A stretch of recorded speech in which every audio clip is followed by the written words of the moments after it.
खुदाम यसुम मसीह जो कि जमीन पर इसलिए आए ताकि जमीन पर आसमानी बाप की मर्जी को पूरा करें, उन्हीं के नाम में आपकी सलामती हो।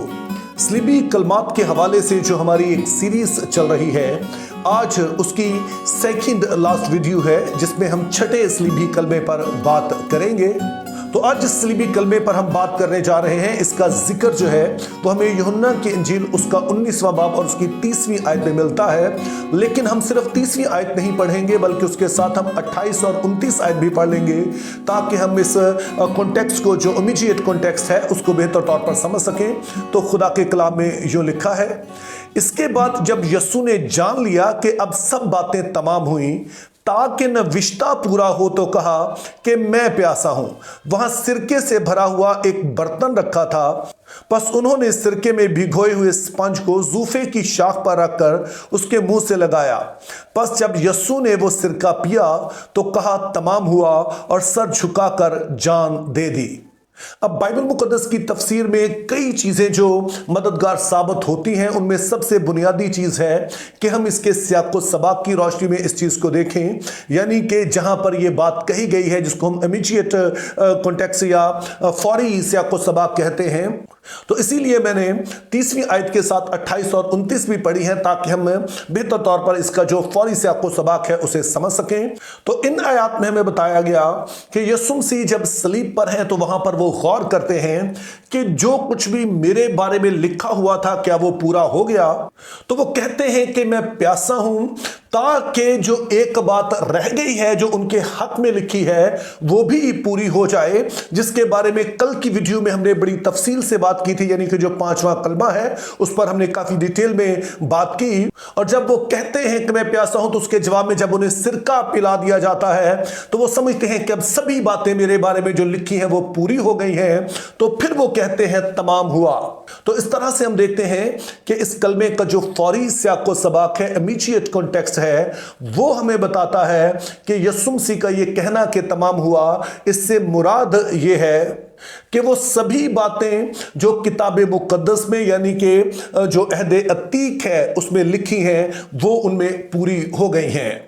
और फिर दूसरी बात जो कि इस कलमे को बेहतर तौर पर समझने में हमारी मददगार साबित हो सकती है वो वर्ड स्टडी है। यानी कि यहां पर जब यस्सु ने कहा तमाम हुआ तो यहां पर दरअसल लफ्ज क्या इस्तेमाल हुआ है और यूहन्ना रसूल इसको अपनी अंजील में किस तरह से इस्तेमाल करते हैं।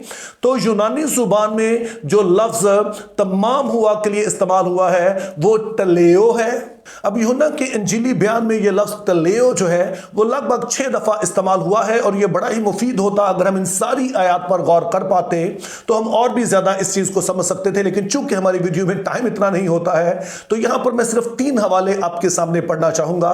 उसमें से पहला है यूहन्ना की इंजील उसका 4वां बाब और 34वीं आयत, जिसमें कुछ यूं मरकूम है, यस्सु ने उनसे कहा मेरा खाना यह है कि अपने भेजने वाले की मर्जी के मुआफिक अमल करूं और उसका काम पूरा करूं।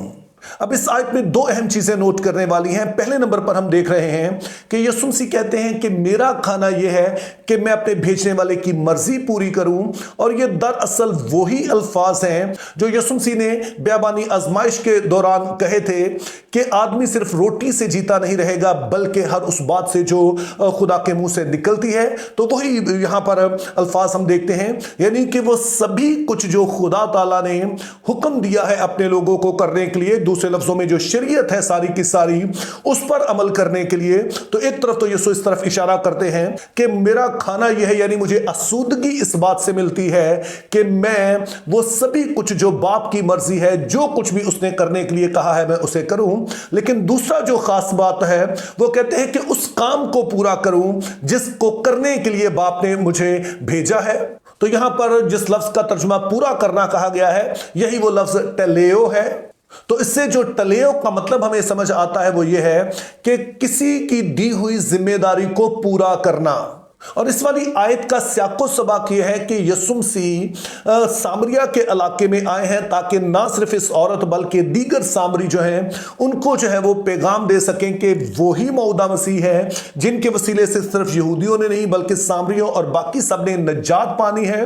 तो यहां यीशु मसीह का कहना है कि बाप ने जो मुझे काम सौंपा है वो रूहों की निजात का है और यही मेरा खाना है, इसी में मुझे आसूदगी मिलती है। इसी तरह से जो लफ्ज टेलेयो है वो यूहन्ना 5 बाब 36 आयत में भी इस्तेमाल हुआ है, जिसमें कुछ यूं लिखा है, लेकिन मेरे पास जो गवाही है वो यूहन्ना की गवाही से बड़ी है, क्योंकि जो काम बाप ने मुझे पूरे करने को दिए, यानी यही काम जो मैं करता हूं वो मेरे गवाह हैं कि बाप ने मुझे भेजा है।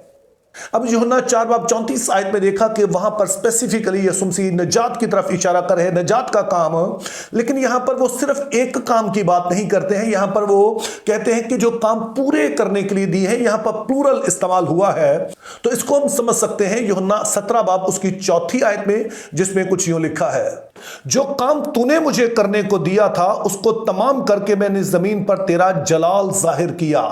अब यूहन्ना 5:36 में हमने देखा कि यीशु मसीह कहते हैं कि बाप ने मुझे काम करने को दिए, यही मेरी गवाह हैं। और यहां पर यीशु कहते हैं मुझे काम करने के लिए दिया, यानी कि वो सिंगुलर में बोलते हैं, वाहिद में बोलते हैं। तो इस बात को हम किस तरह से समझ सकते हैं?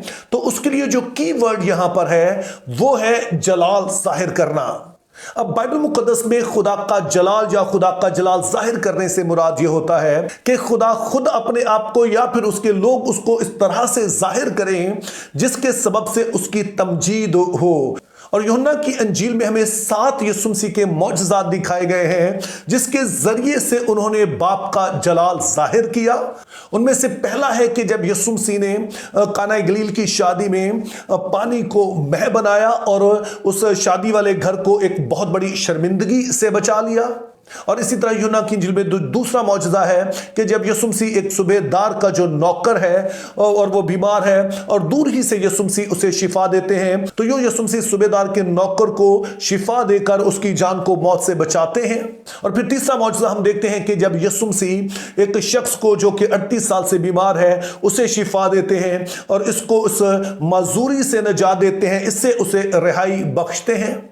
और फिर चौथा मौजज़ा हम यीशु मसीह का देखते हैं कि जब यीशु मसीह 5000 लोगों को खाना खिलाते हैं और उनको भूख से निजात बख्शते हैं। और फिर इसके फौरन बाद हम देखते हैं कि जब शागिर्द जो है वो कश्ती पर बैठकर चले जाते हैं, यीशु मसीह वहां पर दुआ के लिए ठहर जाते हैं और फिर वो किश्ती जो है वो तूफानों में गिर जाती है और यीशु मसीह पानी पर चलते हुए आते हैं और एक दफा फिर से अपने शागिर्दों की जान इस तूफान से बचाते हैं, इस सारी मुश्किल सूरत हाल से उन्हें निकालते हैं।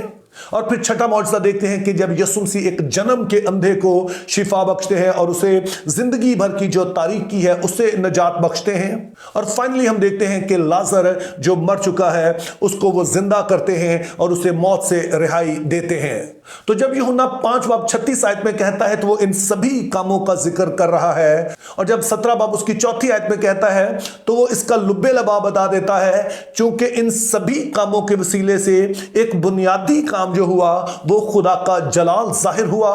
तो अब सवाल यह है कि यीशु मसीह के इस काम करने के वसीले से किस तरह से खुदा का जलाल जाहिर हुआ?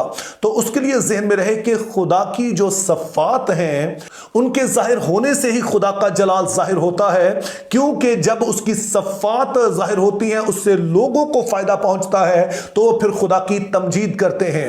तो इस तरह से हम देखते हैं कि खुदा ताला ने जो एक बड़ी जिम्मेदारी खुदा यीशु मसीह के सुपुर्द की वो ये थी कि वो जमीन पर बाप का जलाल जाहिर करें। और यीशु मसीह ने मौजज़ात के वसीला से खुदा की 2 बड़ी सफ़ात को जब जाहिर किया, यानी उसकी मोहब्बत और उसकी कुदरत, तो इससे खुदा को जलाल मिला।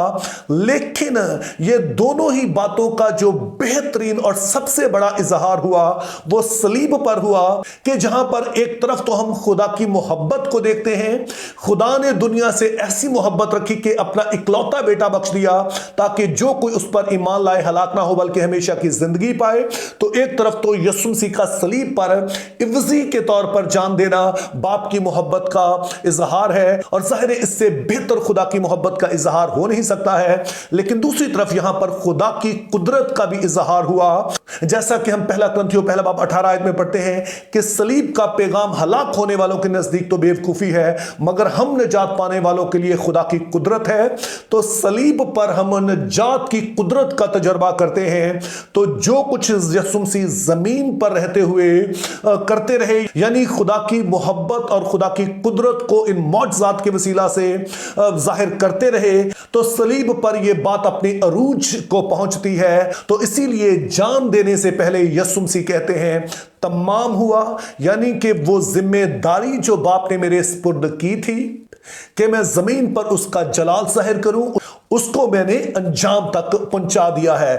और फिर तीसरी चीज हमने ज़हन में रखनी है कि यीशु मसीह जब कहते हैं तमाम हुआ, तो यो यूनानी जुबान में ये परफेक्ट टेंस है। अब परफेक्ट टेंस की मिसाल आप यूं ले सकते हैं कि अगर मैं कहूं कि मैं खाना खा चुका हूं, तो इससे मुराद यह है कि अब मेरा पेट भरा हुआ है और मुझे मजीद खाने की जरूरत नहीं है। और यह अहम इसलिए है क्योंकि इसका मतलब यह बनता है कि कोई काम जो कि माजी में हुआ, लेकिन उसके जो असरात हैं, उसके जो रिजल्ट्स हैं, उसको हाल में महसूस किया जा सकता है, मौजूदा दौर में महसूस किया जा सकता है, उसके रिजल्ट जो हैं बाद में जारी रहते हैं। तो जैसा कि मैंने बताया कि पूरा होने के लिए जो लफ्ज इस्तेमाल होता है यूनानी जुबान में वो टलेयो है, लेकिन यहां पर वो टेटेलस्टाई है। तो इससे मुराद ये बनती है कि निजात का काम जो खुदा ताला ने अहद अतीक में शुरू किया, जिसको हम हिस्ट्री ऑफ सॉल्वेशन या तारीख निजात कहते हैं, अब यीशु मसीह में आकर वो तकमील को पहुंचा है। और इस तरह से तकमील को पहुंचा है कि अब मजीद उसमें किसी तरह की कोई और गुंजाइश नहीं है। और अगरचे कि ये काम जो है वो माजी में हुआ, लेकिन उसके असरात जो हैं हर दौर में महसूस किए जाते हैं। यानी कि जो नस्लें हमसे पहले आई वो भी इससे मुस्तफीद हुई, हम भी उन असरात से फैज़याब हो रहे हैं। हमारे बाद की नस्लें भी इस काम से जो यीशु ने सलीब पर किया है मुस्तफीद होती रहेंगी। और दरअसल ये ऐसा काम है जिसका जिक्र अबदियत में होता रहेगा, क्योंकि हमने देखा कि ज़मीन पर यीशु मसीह ना सिर्फ बाप का जलाल जाहिर करने आए, बल्कि निजात देने के लिए भी आए। और वो सारे मंसूबे जो कि अहद अतीक में खुदा ताला ने निजात के ताल्लुक से शुरू किए थे, वो मसीह में आकर अंजाम पाते हैं। तो मेरे अजीजों, अगर तो आप उसके इस काम से मुस्तफीद हो चुके हैं तो आपको मुबारक हो। अगर अभी तक आपने तौबा नहीं की है तो आज आपके लिए मौका है कि वो काम जो मसीह ने सलीब पर मुकम्मल कर दिया है, आज ही उससे मुस्तफीद हों, ताकि हम सारे मिलकर अबदियत में उसके इस काम के लिए उसके गुण गाते रहें। Think biblically, live purposefully, have a very good day.